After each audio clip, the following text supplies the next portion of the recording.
మన పూర్ణ హృదయముతో ఆయనకు కృతజ్ఞతాస్తుతులు చెల్లించినప్పుడు మన యొక్క స్తుతులు ఆయన విని ఆయన నిన్ను బట్టి నన్ను బట్టి ఆనందించేటువంటి దేవుడిగా ఉన్నాడు. స్తోత్రం కలుగును గాక.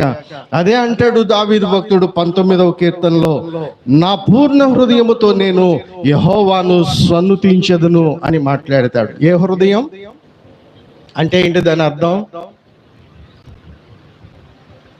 పూర్ణ హృదయము అంటే దాని అర్థం ఏంటంటే, నా మనసులో ఇంకొకటి ఉంచుకోకుండా, నా మనసులో ఇంకొక తలంపు లేకుండా, నా హృదయంలో ఇంకొకరు వేరొక వ్యక్తికి చోటు లేకుండా, కేవలము నీకే నా హృదయాన్ని ఇచ్చి నేను నిన్ను కృతజ్ఞతలు చెల్లిస్తున్నాను అంటాడు.